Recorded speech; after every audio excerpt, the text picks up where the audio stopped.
Search for My Tongue by Sujata Bhatt. Do you know what it's like to speak and think in two languages? Have you ever felt embarrassed to talk about your culture to those who are not from your culture? Have you ever been in a position that you are torn apart? Well, this poem may relate to you. The poem is about the conflict between the poet, Sujata's first language, Gujarati, and her foreign language, English, she now uses. The poet is really worried that she will forget her first language, hence lose her mother tongue. Sujata is concerned that she will lose her Indian identity by living in another country. Consequently, she is stuck between two cultures.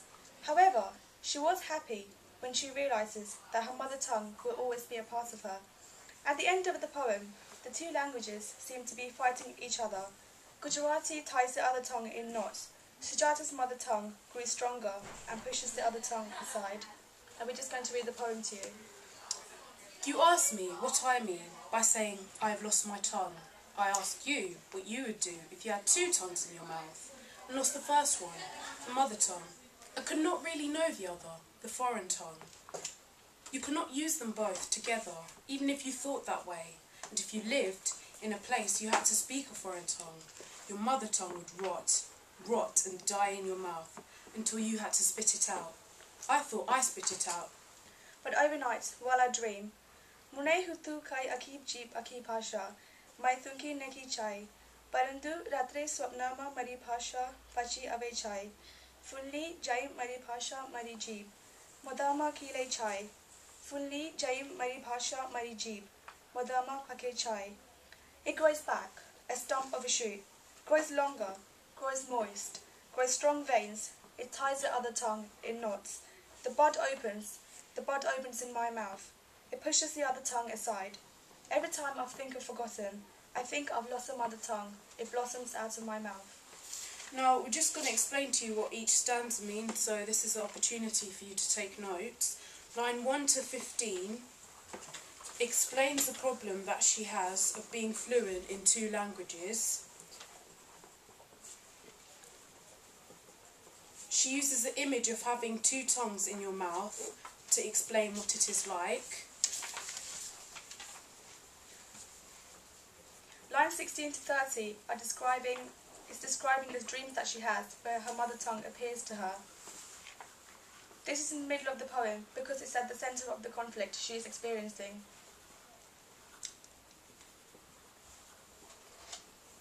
Line 31 to 38 describes how her mother tongue grows back every time she thinks she has forgotten it.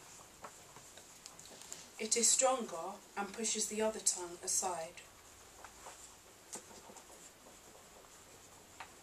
It is evident that this poem is about personal and cultural identity. The metaphor tongue is repeated throughout the poem to emphasize how she is losing her language, her culture, and she is also losing a part of her body. The poet's dream may be something she has dreamt overnight, but it is clearly also a dream in the sense of something she wants to happen in dreams, if not in reality. It is possible for the body to regenerate.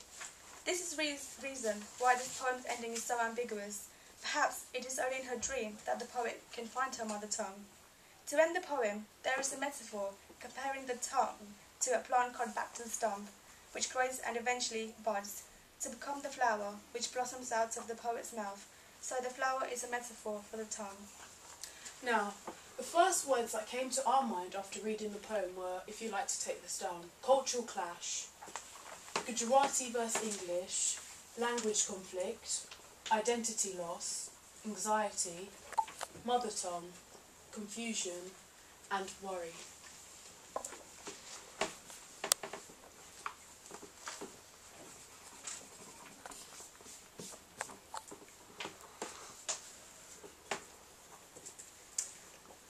Now, let's have a class discussion about this poem.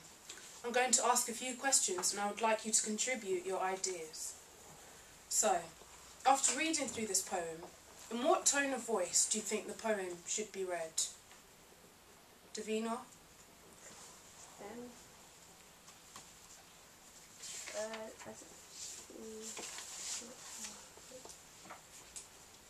that hand, Rochelle?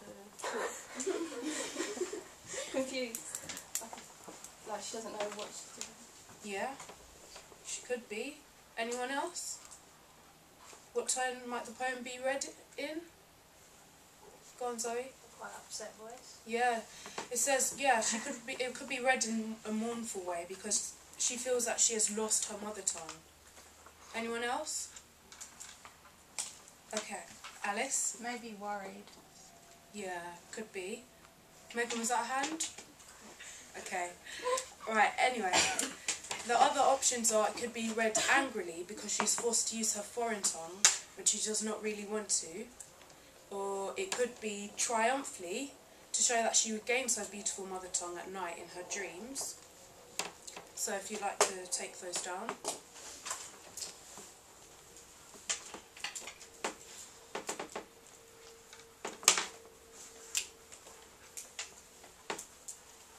So, what do you think the poet wants us to see about the importance of a mother tongue to someone living in a different culture? Go on, Megan. That it's difficult to switch from like a different one culture to another. Yeah. So she's like struggling with her. Maybe she's just moved here and she just has to give up her old ways for a new life. Exactly. Anyone else? Go on, Davina. But you should be more tolerant to foreign people because she's saying how she feels embarrassed in the place that she used to talk about her mother tongue. Yeah, because we live in a multicultural society, so I think this poem relates to a lot of people in the class. Anyone else? Okay. I have some quotes here. She says in an interview about this poem, "I've always thought of myself as an Indian who is outside India," if you'd like to take any of these quotes down.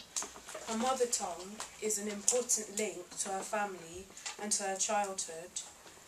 And she quotes, I quote, "This is the deepest layer of my identity." So yeah. We've asked you a few questions. Have you got any questions you'd like to ask us? Why did you choose this poem?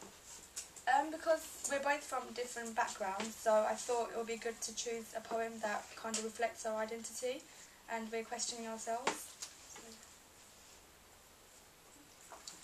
What does the middle bit mean? Oh, the Gujarati bit. Yeah. Oh, the bit at the bottom is the same. Oh. It's actually the translation to it. Any other questions before we end? Thank you for watching.